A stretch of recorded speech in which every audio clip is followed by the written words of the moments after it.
The Language of Emotions, a story of emotional intelligence and natural language processing. In the vibrant city of London, where the ancient and the modern coexisted in a harmonious dance, a young linguist named Sophia found herself drawn to the world of artificial intelligence, AI.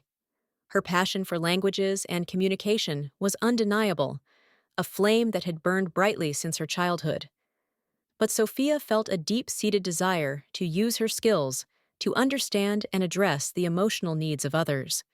She yearned to bridge the gap between the technical and the human, to create a world where machines could not only process language, but also empathize with the people who used it. The spark of inspiration, Sophia's journey began in the hallowed halls of the University of London, where she had pursued her degree in linguistics. Her academic prowess was well known, and she had already published several papers on the structure and patterns of language. However, she felt a nagging sense of incompleteness. The cold, clinical analysis of language did not satisfy her yearning for deeper, more meaningful connections. One day, while attending a conference on the future of AI, Sophia stumbled upon a presentation on natural language processing, NLP. The speaker, a renowned AI researcher, discussed the potential of NLP to revolutionize the way we understand and respond to emotions.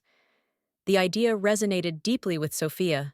She saw the opportunity to combine her linguistic expertise with her emotional intelligence to create systems that could truly understand and support human emotions. The first steps, Sophia's initial steps into the world of NLP, were met with skepticism. The NLP community was a tight-knit group, and many saw the field as purely analytical, focused on the structure and patterns of language rather than its emotional nuances. When Sophia presented her ideas at a conference, she was met with polite but dismissive responses. "Emotions are too complex for machines to understand," one senior researcher told her. "Stick to the data, Sophia." Undeterred, Sophia threw herself into her research. She spent countless hours in the lab, experimenting with algorithms and models that could analyze and interpret the emotional content of text and speech. She read extensively on the psychology of emotions, the nuances of human communication, and the latest advancements in AI. Her dedication was unwavering, and she knew that if she could prove the relevance of emotional intelligence in NLP, she could change the field forever.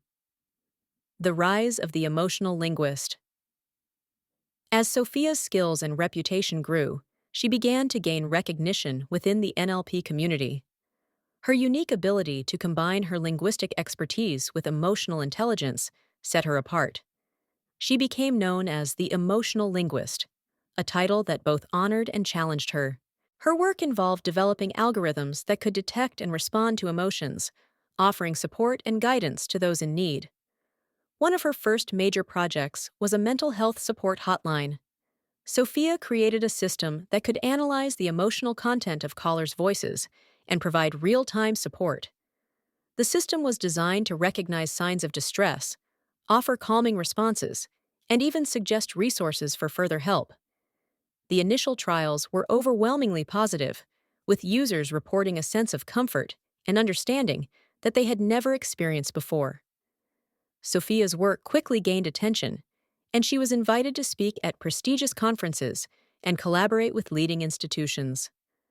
Her creations were used in a variety of settings, from mental health support hotlines to customer service chatbots, always with the aim of providing a more human-centric and empathetic experience. She became a pioneer in the field of affective computing, a subfield of AI focused on recognizing, interpreting, and simulating human emotions. The personal challenge. However, Sophia's greatest challenge came when she was faced with a personal crisis.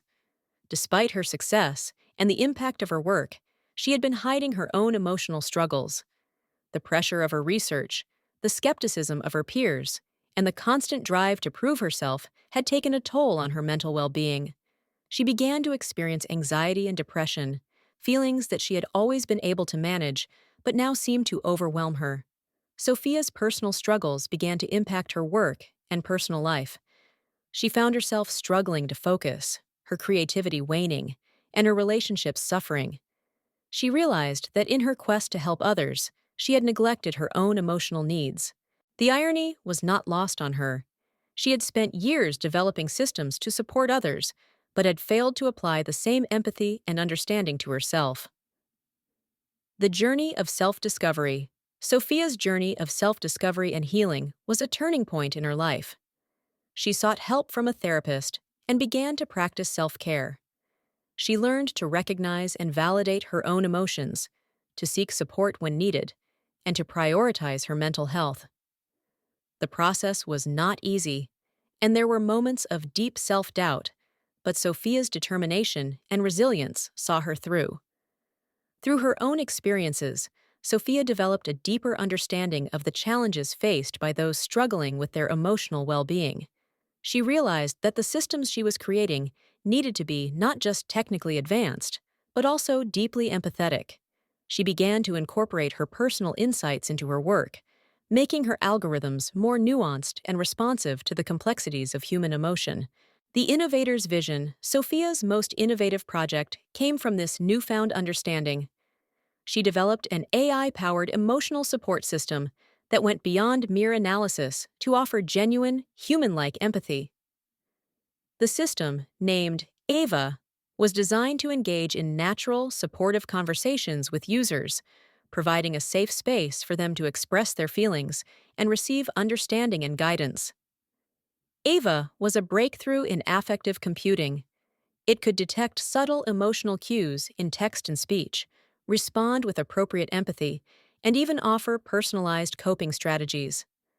The system was tested in various settings, from mental health clinics to schools, and the results were transformative.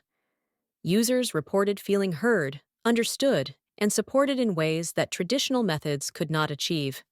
The impact and legacy. Sophia's story taught her that emotional intelligence and tech skills were not just compatible, but deeply interconnected.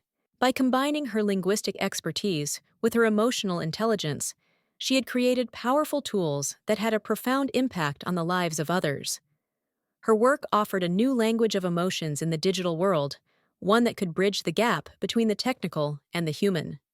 Sophia's legacy extended far beyond her immediate projects. She became a role model for a new generation of researchers and developers, inspiring them to consider the emotional dimensions of their work. She founded the Institute for Effective Computing, a hub for research and development in the field, and her teachings and mentorship influenced countless professionals. In the end, Sophia's journey was a testament to the power of emotional intelligence. It showed that by understanding and addressing the emotional needs of others, we can create a world that is not only more technologically advanced, but also more compassionate and connected. Sophia had not only mastered the language of emotions, but had also found a way to use it to heal and support others, creating a new language of empathy in the digital age.